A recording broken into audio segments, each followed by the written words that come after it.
deep in the heart of the American Southwest, where thick forests and murky swamps create a veil of secrecy. A legend has persisted. A creature, elusive and enigmatic, stalks silently through the underbrush. To some, it's just a myth, a tale whispered around a campfire, but to others, it's all too real.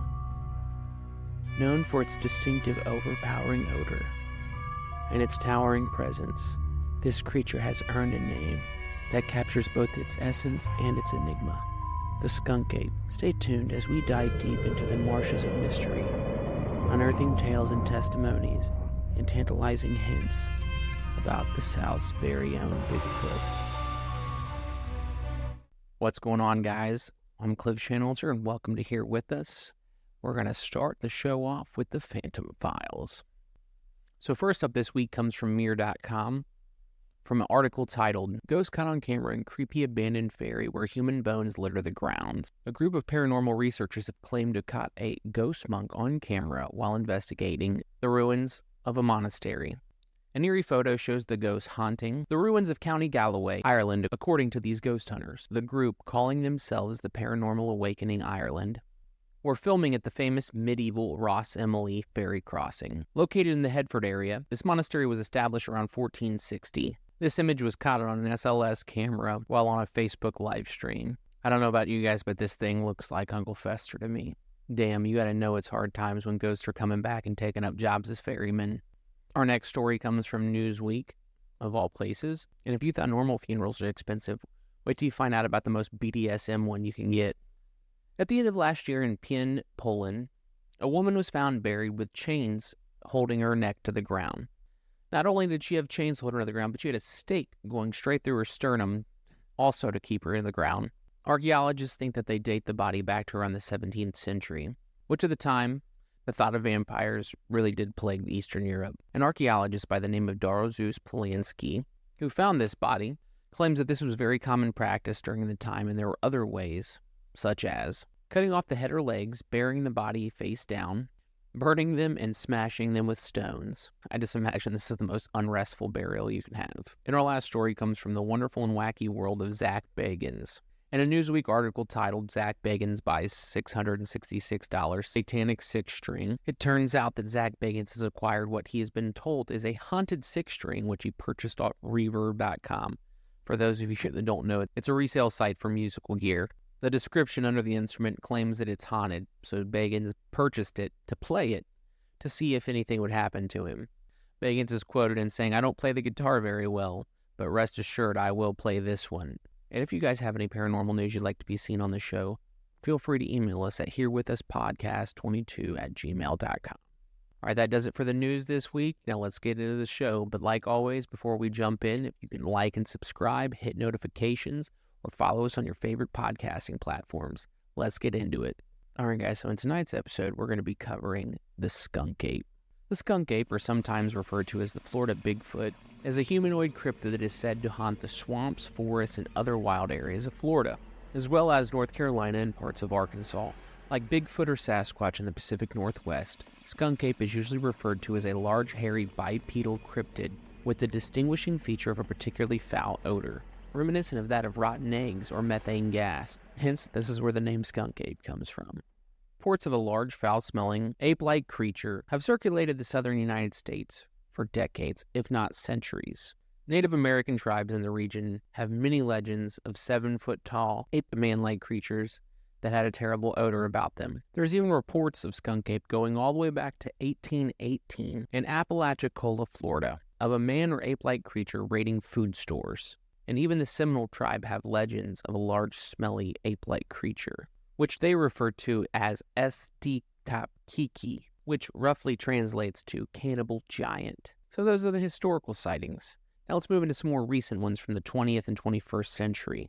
Modern reports began to increase during the 20th century, particularly in the later half. In the 1960s and 70s, there were several reportings in the Everglades. There are even reports going as north as Jacksonville, and even far west in the Panhandle near Pensacola.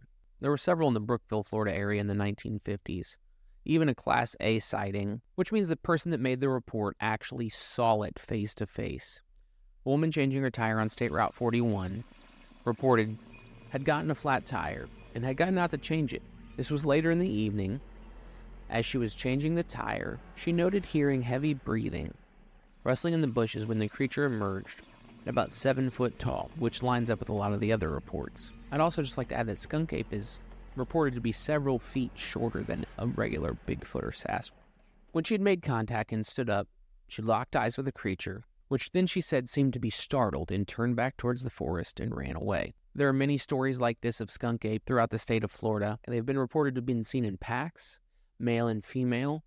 The males are reported to be more aggressive than the females. One of the most famous pieces of alleged evidence of the skunk ape is a series of photos sent anonymously to the Sarasota County Sheriffs in 2000, commonly referred to as the Maya Kaya skunk ape photos, depicting a large dark-furred creature crouching in the underbrush. A letter sent with the photo claims that the creature was raiding the Cinders apple orchard. While some believe these photos are genuine, many believe them to be a hoax, or possibly misidentified wildlife. Now one of the most prominent and biggest advocates for skunk ape are that of Mr. Dave Shaley. He runs a campground in the Florida Everglades called the Skunk Ape Headquarters. Shaley claims to have seen skunk ape multiple times in his life. Once as a child, he says that it charged him and his brother, causing his father to shoot at it. Another later in his life, which he caught on camera. He caught a video of a large ape-like creature walking through a swampy area near his campgrounds. Many have said by the stride and gait of the creature that it's a person wearing a suit, but others say that its stride also resembles that of an orangutan or chimpanzee. Throughout the years, David Shaley's made many claims about skunk ape. Many have raised concern about his authority on the topic. Even in today, sightings continue, from fleeting glimpses to dark furry creatures in the trees to full-blown experiences with the skunk ape. It's something that captivates those seeking the unknown in Florida, as well as bringing many others here to search for this creature. So up to now, most of what I've covered are common sightings of skunk ape in the Everglades. More recently, claims have been coming from the Ocala National Forest, which is about 2 hours north of Tampa. Now, you may ask how that could be. That would mean that these sightings would back up the idea that there are multiple within the state and surrounding areas. They've been seen to have reddish-brown fur, white fur, even black fur. There's even possibly other species of skunk ape. They are believed to be a cousin of Bigfoot. Alright, so that's kind of the rundown on skunk ape. Now that's basically the history and the haunting or sightings of skunk ape. Now let's get into my personal thoughts and beliefs on the topic. Not that I'm the foremost expert in cryptids, but over the last several years, I've come to start taking them more seriously. Not that I necessarily believe everyone exists. However, I don't rule them out. The claims of misidentified wildlife, I just find to be utter bullcrap. And here's why. Some of these people in places like the Everglades and around the Ocala National Forest or just about anywhere in Florida are pretty connected with the outdoors and the creatures that roam around them. Florida's like the freaking Australia of the United States. Everything freaking here is trying to kill you, including the people, mainly the drivers. I wouldn't think these people would just claim to see this creature and mistake it for a black bear, which is the common argument for when people see this. They've been seen to have red fur, white fur, black fur. So a black bear would only account for the ones that have been seen with black fur. Most of the videos and photos that have been captured of skunk ape show him usually crouched and then he'll stand up to almost 7 foot tall in the video. And over the last century and in the last several decades, we have found some creatures that were thought to be cryptids to be real creatures. Now, not all cryptids are mythical or have some kind of superpower. Some of them can be animal species that we haven't defined yet. Some of these things that have thought to be cryptid have come to be real animals, like mountain gorillas, giant squirrels. At one point, the Komodo dragon was a cryptid. The platypus, and even a little more simpler cryptids like a grizzly polar bear hybrid have been found to be real creatures. I just love that some humans like to presume that we are all-knowing and all-powerful when we're not. And there's really a lot out there which is still unexplained and yet to be discovered by humans. Upon doing research for this and talking to others about the topic, the question came up a lot: if these things are real, how come we haven't seen them? I would say obviously it's a survival tactic for them. They're a humanoid bipedal creature. They may have the intelligence to know where to hide. Parts of Florida, Alabama, and Georgia are so remote that they may have colonies or may have somewhere where they're staying that is far away from the human eye. Like the report I talked about from 1818, where they were found raiding the stores. That led to other reports of people chasing these creatures off.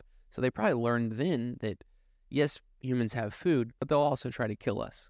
I also want to state that I'm not saying I 100% believe in skunk ape. I'm open to the idea of this cryptid just like I am for Sasquatch and Bigfoot. And my main reason for covering this topic is since I've moved to Florida, it comes up time and time again as an important cryptid. Another reason I'm not so quick to dismiss it is I know I'm sure as hell not going out there looking for this thing. By the photos and videos that are available, real or fake, number one, I'm not going to go out here and get killed by some hillbilly in a Sasquatch suit. But also on the off chance that they are real, you're putting yourself in serious danger to go out and look for these creatures, especially with reports of the males being extremely aggressive toward people. If you have any comments or beliefs on whether skunk ape is real or not, make sure you add them in the comments so we can talk about them. Or just put what you think about cryptids or what cryptids you believe in. And whether you believe in skunk ape or not, it doesn't detect from the legend and myth that many Floridians believe to be true. And the mystery and intrigue will continue to bring people from all over the world to Florida to search its swamps and forests for any hint of skunk ape. Also, let me know, what would it take for you to believe in a creature like skunk ape or Sasquatch? Anyways, that wraps up this episode of Here With Us. As always, thank you for watching. And if you haven't already, go ahead and hit like and subscribe or follow us on your favorite podcasting platforms. Until next time, I'm Cliff Shanholzer, and thank you for being here with us.